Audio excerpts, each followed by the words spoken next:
We spend so much time discussing the world's wealthiest people as well as the wealthiest men in the United States of America. Interestingly, we're not talking about a bunch of people with a combined wealth of over $200 billion. I'm referring to America's wealthiest women. So who are all these incredibly rich women? Why have you perhaps only heard about two of them? Where did they earn their billions of dollars? To all the businesswomen and lady CEOs of the US, we give you the 5 of the country's wealthiest women. Starting off at number 5, Miriam Adelson, with a net worth of $31 billion. Rocking at top 5, the 44th wealthiest person globally and the wealthiest Israeli. You've undoubtedly made Miriam a tad bit richer if you've already spent a gin-soaked Saturday in Vegas hitting the slots, slamming the tables, and making fatal errors because of her enormous stake at the Sands Casino in Las Vegas. Birthed in Tel Aviv in 1945, Miriam Adelson was a daughter of Polish immigrant parents. She has a Bachelor of Science in Microbiology and Genetics from Tel Aviv University, as well as a medical degree, and has done a lot in her lengthy life. She was a medical officer in the Army, employed as a physician for some time, and established a substance abuse center and research clinic in 1993.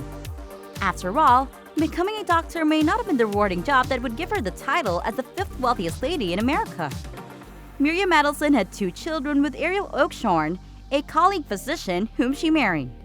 In the 1980s, she divorced him and married the deceased billionaire Sheldon Adelson, who died in 2021. Not just once, yet again, a marriage powerful enough as to place her on royal luxury. Sheldon Adelson had been the former chairman and CEO of Las Vegas Sands, a $2.8 billion casino and resort company based in Las Vegas, Nevada. Sheldon acquired the property in 1988 and developed it into the worldwide powerhouse it is today, with operations all over the world, from the United States to China. Sheldon Adelson owned a significant number of shares in Las Vegas Sands, and he was one of the richest individuals in the world at the time of his death, worth $36.4 billion. Miriam, his wife, received more than half of his $48 billion gambling enterprise after he died at the age of 87. She presently holds a total of 56 stakes in the Las Vegas Sands Resort. Miriam has been a prominent political personality in the United States for a couple of years, and she has been open about it, making donations with millions of dollars to the politicians she's a big fan of. In 2016, she also was given the Presidential Medal of Freedom, apparently because you have so much freedom when you put your fortunes on the line. Next up at number 4, we have Jacqueline Mars with a net worth of $33.3 billion. Owning the 4th spot, we have the patroness of Valentine's Day pain and wounded hearts, as well as the world's 39th wealthiest person and the world's wealthiest person with a sweet treat labeled with her name. You may not have realized it, but you made Jacqueline Mars couple bucks richer that moment you missed your anniversary and immediately bought a bunch of chocolate to disguise it. The reason for this is that both Jacqueline and her brother John possessed about a third of Mars Incorporated. Like the candy bar, or must I call candy bars, Mars, among the most popular chocolates you buy off the shelf are produced by this $40 billion confectionery firm. M&M's, Snickers, Twix, Skittles, and of course, Mars are all examples. Along with offering animal care services and apparently for the numerous dogs which unintentionally consume their chocolates, they also produce pet food.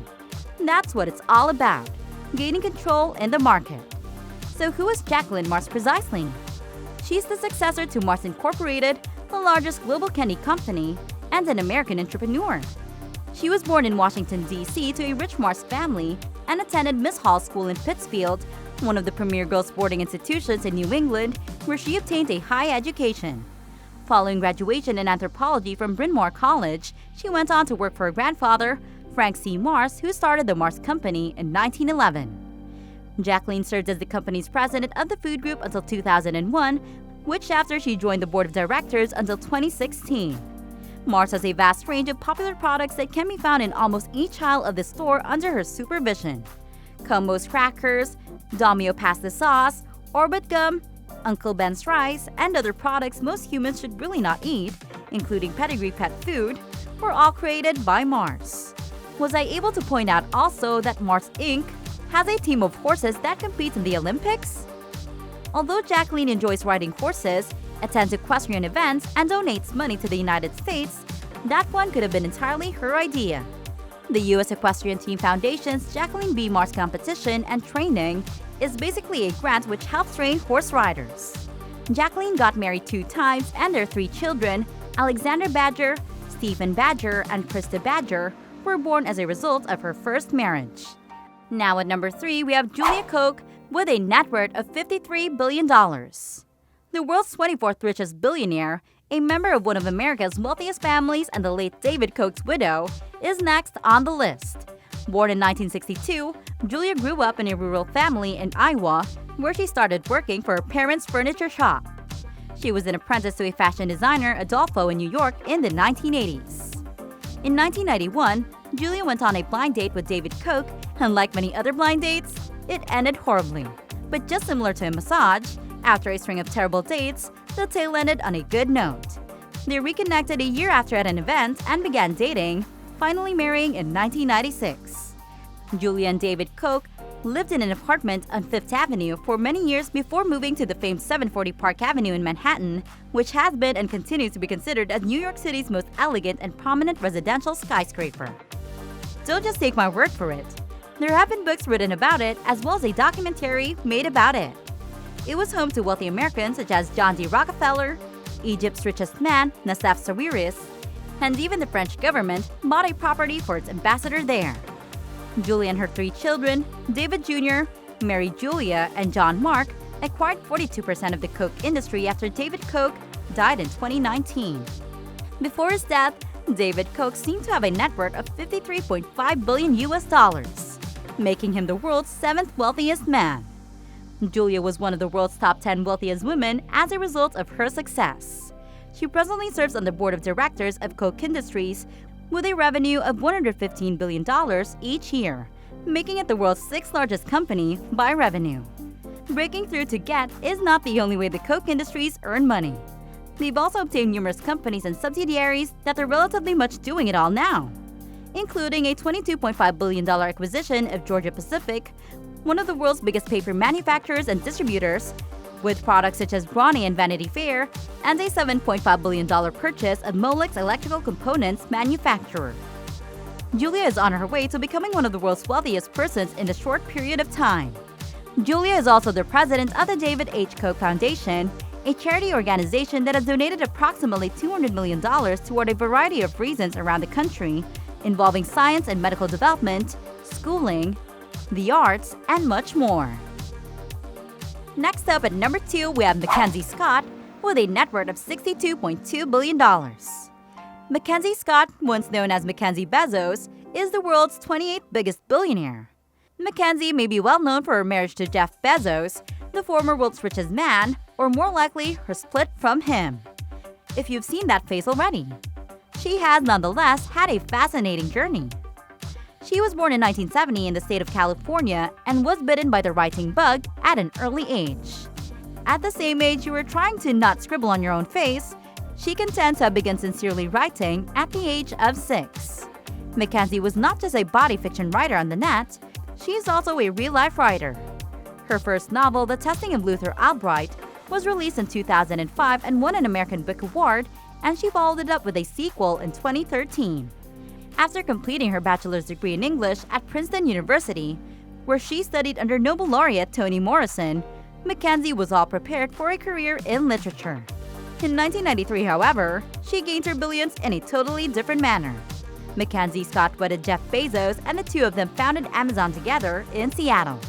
She was among Amazon's founding workers and had a significant role in the company's early days and growth. She contributed on the title, marketing plan, finances, and first sales shipping. She also arranged the very first logistics deal for the company. That $35 billion salary was a few years too late for her, but she was an outstanding employee. Their marriage, by the way, spanned from 1993 to 2019. Bezos donated 25% of his Amazon interest to Mackenzie as part of the settlement, leaving her with $35.6 billion in the bank. After a massive divorce settlement, she became the world's 3rd richest lady. Mackenzie joined the Giving Pledge, a campaign founded by Bill Gates and Warren Buffett to inspire billionaires to give a significant portion of their money to charitable endeavors, as most of the pledge's signatories do. Considering her tremendous attempts to offer away the remaining half of her profits to charity, she is already intending to give away a stunning $2.8 billion in 2020. Now last but never the least is Alice Walton, with a net worth of $66.4 billion. Finally, we give to you the richest woman in the United States of America. She is a member of America's richest family, the Waltons, and the 19th richest billionaire in the whole world. Alice Walton was born in Newport, Arkansas in 1949, and her father Sam Walton reared her and her three brothers, Rob, John, and Jim. Walmart was started in 1962 by her father, and over the decades, it has expanded to become the undisputed market leader with a revenue of more than $540 billion. As you could ever anticipate, becoming the successor to the creator of Walmart can be rather beneficial. In truth, the whole Walton family is worth a fortune, a total of $169.7 billion. Walmart has a total wealth that is greater than the GDP of several countries, and it's not about fantastic discounts and hilarious puns. A significant proportion of Walmart's shopping dynasty is entirely owned and under Alice's control, who serves approximately 220 million customers week after week. Walmart has around 10,500 stores in 27 different countries and employs 2.2 million people. Alice, like her brothers, has always turned out the opportunity to work for Walmart. She has worked as an equities analyst, money manager, and broker at a number of prominent financial institutions, which proves her determination in chasing her ambitions. She was the president, chairwoman, and CEO of an investment bank in which she started. Lady Boss, killing it. Her company went out of business in the late 1990s, and she relocated to a property in Texas and began rearing horses, apparently to regain her footing. Despite her love of horses, she decided to sell the ranch in 2015 and decided to take a step to Fort Worth, where she worked as a curator at the Crystal Bridges Museum of American Art, which she started on a whim in Fort Worth, Texas. When you have the money, you can really go reach your aspirations. Who would have guessed that they're the wealthiest women in the country? Did you happen to know them already? Do you want more videos like this one? Go ahead and check out the next videos on the screen. So much more awaits.